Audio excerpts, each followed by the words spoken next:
Via Skype, we have Minister Alexander Stubb on the line, live from Helsinki. The Minister for European Affairs and Foreign Trade, and looks set to make a dramatic return to the European Parliament with a record number of personal votes. So, it looks like a selfie to me. It does at the moment, yes. Good evening, Minister Stubb. He's burnishing his social media credentials. That's pretty cool, actually.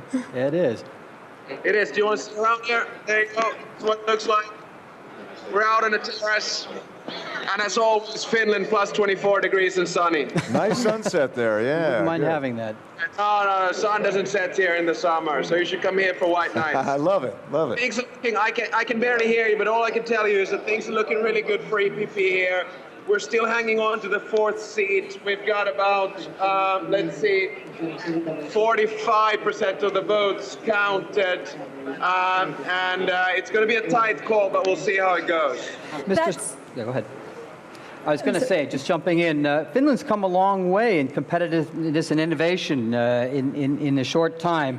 What does this election mean, do you think, for the Finns as they look to see off fringe party extremism, as we have now begun to see a slight trend in other countries? Does it look like the mainstream is hanging in there and voters are maintaining an even keel when they vote?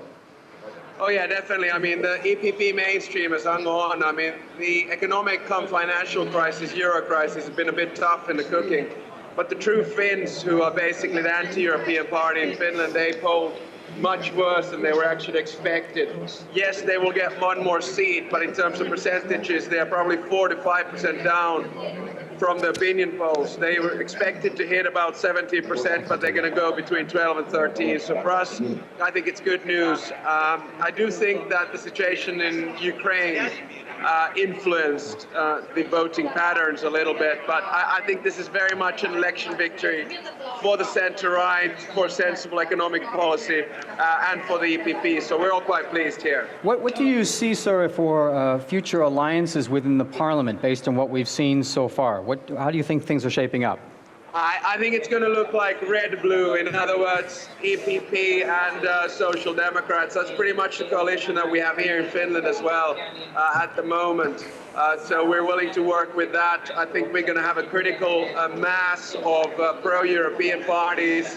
And then probably here in Finland, it's going to be a little bit more tinted towards the center-right. So we're going to be the competitiveness EPP guys on this side of Europe. And how about your own personal ambitions? Are you going to be coming back to Brussels? We know that the Prime Minister plans to step aside shortly. What are your own plans? It's difficult to say. I mean, it looks like I'm going to get an extremely good personal vote percentage. It's going to be hitting about 140,000 personal votes, which is pretty close to the biggest amount that has been delivered in Finnish EP history. I'm very happy about that.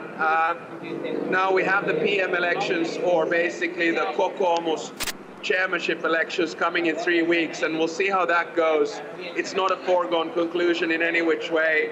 I'm happy, any which way it goes. The voters put me into the European Parliament. If I end up being PM representing Finland on the European level, I'd love to do that as well. But I'm fairly relaxed. But unfortunately, now I have to go to some live Finnish TV, and I hope you guys have a good night. Thank you very much for your time, and congratulations for these early indications. Now, as we mentioned, we